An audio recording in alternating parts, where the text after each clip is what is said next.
Hello, this is Squirrel coming at you from where I live. And since my last two videos, both of my laptops have just died. So I'm hoping that this video makes it to God's Misfits page. So I want to talk to you today about Psalms 34, verse 8, which says, "Oh, taste and see that the Lord is good. Blessed is the man who takes refuge in him. Oh, taste and see that the Lord is good." How can you taste and see that the Lord is good? Right here at Christmas time, we have all kind of different flavors. You know, all different kind of baked goods, all different kind of sweets, turkeys and ham. We got glazed ham. We got fried turkey, smoked turkey, baked turkey. And the list goes on. Different kinds of dressings and gravies and cranberry sauces and oh yeah, Christmas time. Man, my favorite time of year. I think it's everybody's favorite time of year. I don't know. I guess unless you just don't do Christmas. Well, what a person would do if they don't do Christmas? I guess they don't celebrate the birth of Christ. Without Christ, there wouldn't be Christmas. Makes sense to me. Well, let's see. To taste and see that the Lord is good.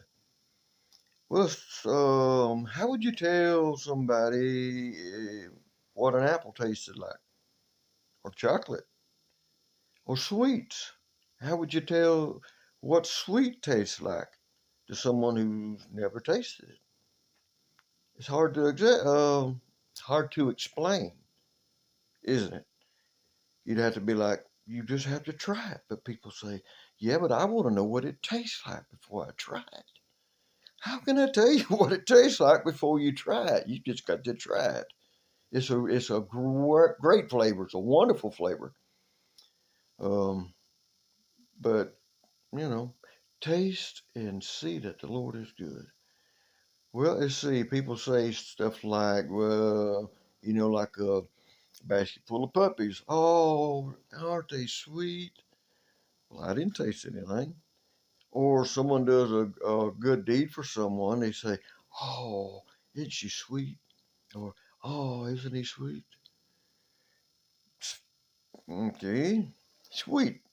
That must be, you can taste that in your heart. Okay, so let's maybe start with that, to taste to see that the Lord is good. What kind of taste does a person get in their heart that we can say, start with that? Well, let's see. When I first got saved, it tasted like something new. Actually, it tasted genuine. It tasted real. The Lord tasted ever so real, genuine. I felt loved. No, I tasted love down in my heart. Um, it tasted like true freedom. It tasted like deliverance from a lot of the things that I'm glad He changed me from, that He took away from me, that He delivered me from. It tasted like true, pure, genuine deliverance. And so I got in Scripture trying to read up about God. Seems that I have been changed over, not overnight. It was just, I said a prayer. It was genuine. I felt God drawing me. I went down front and I got an amazing taste of the Lord. Then I got baptized that night. Oh, all the flavors. God got different aspects and different tastes, different flavors about Him.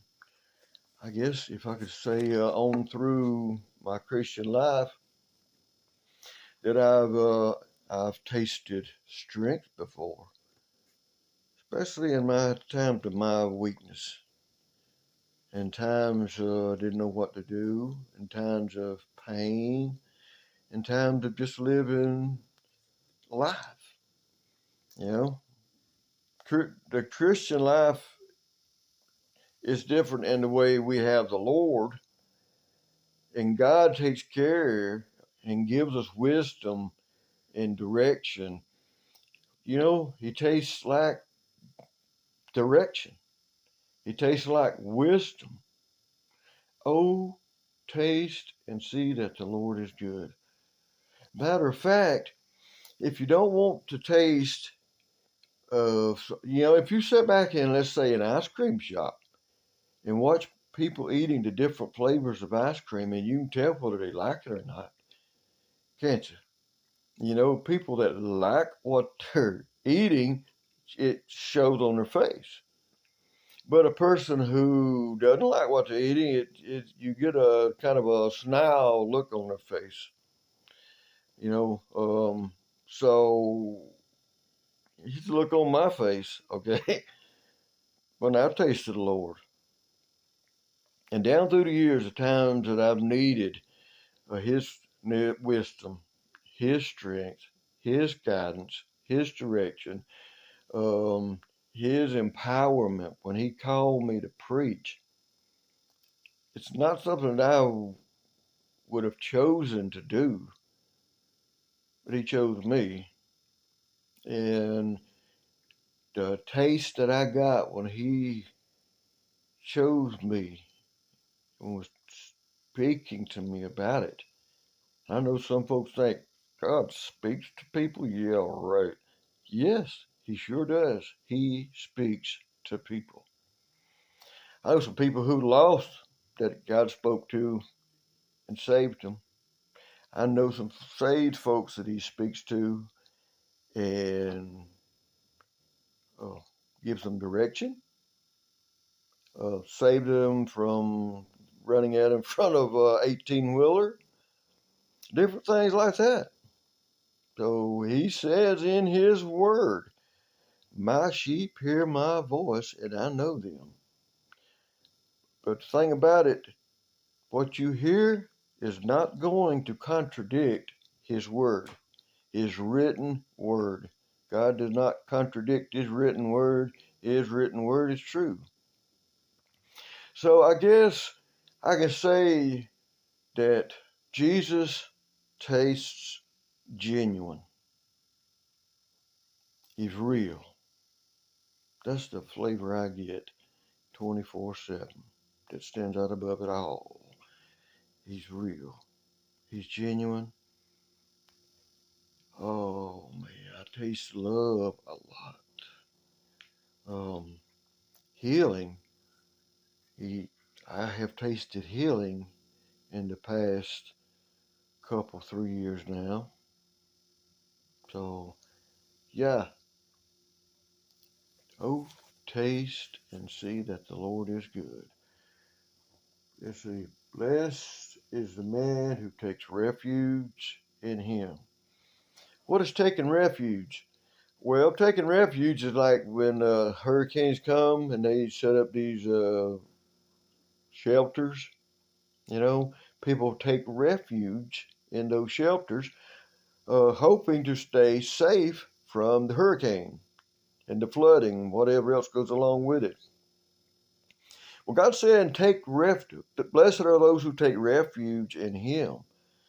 And just life, man. He's more than capable. He's more than able. I know some folks say, you know, they just don't believe that God is real. They, something about a Big Bang. You know, a lot of folks have gone to that nonsense of believing that junk. Well, tell me something. You go look at a BMW automobile or a Toyota. Look at a nice automobile out here on the car lot, and can maybe you run two tractor trailer full of metal together, and create chaos like a big bang, and out will appear automobiles, car parts, bodies, or stuff? Absolutely not. So how can we think that even the human eye that is so precise and delicate, or the human brain, or the human body itself, come from some type of chaotic big bang, and out of chaos come order? Yeah, the devil get people to believe anything just to keep them away from Jesus. But taste. If you don't want to taste, at least look at the way people taste him on their faces. The people who really do have a taste of Jesus. All you need is just a taste. You get a taste, you'll be in love. You get a taste, you'll never leave him. You get a taste, you'll never forget it. That's all you got. Until next time, I hope everybody has a very Merry Christmas and a Happy New Year.